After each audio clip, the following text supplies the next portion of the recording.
ओम नमः शिवाय प्रार्थना व व्यायाम शिरीष पटवर्धन स्वअभ्यास सविनय सादर 18 मे 2024।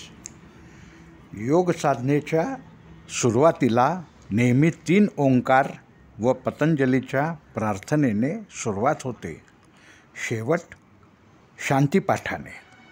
तर कुठल्याही खेळाच्या आधी व नंतर खेळाडू मैदानाला नमस्कार प्रणाम करतात किंवा आकाशाकडे तरी बोट दाखवतात। यात आपले प्रयत्न सुरू करण्याआधी श्रद्धेने व नंतर समाधानाने आपल्यापेक्षा मोठ्या शक्तीशी संपर्क साधावयाचा असतो।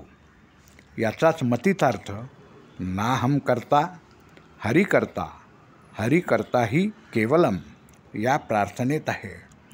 माझा अहंकार काम करत नाही, तर सर्व काही पांडुरंग माऊली समर्थ घडवतात ही श्रद्धा।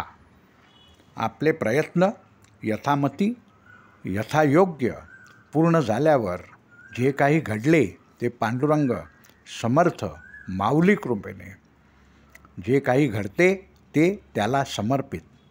यामुळे आपल्या भावना आटोक्यात राहतात। थोडक्यात प्रसन्नतेची स्थिर वृत्ती हळूहळू रुजू लागते। ही सवय कायमस्वरूपी झाल्यावर राग, लोभ, मोह आपोआप कमी कमी कमी होत जातात। हा झाला मानसिक स्तरावरचा परिणाम। कायिक किंवा शारीरिक स्तरावर श्लोक म्हणत जर व्यायाम केला तर आपोआप तिन्ही स्तरावर म्हणजेच कायिक, शारीरिक, वाचिक व मानसिक स्तरांवर बदल होत जातात, घडतात। त्यासाठी वेगळा वेळ द्यावा लागत नाही, तसेच वेगळे प्रयत्न खटपट पण करावी लागत नाही। विचारसरणी अर्थात सॉफ्टवेअर व शारीरिक स्थिती क्षमता अर्थात हार्डवेअर आपोआप सुधारत जाते।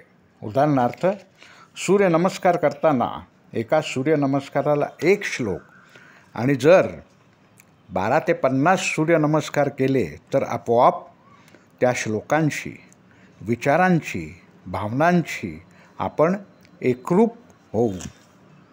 याच्या प्रात्यक्षिकासाठी पुणे येथे जरूर भेटा। हा उपक्रम दर गुरुवारी निःशुल्क, विनामूल्य, मोफत आहे।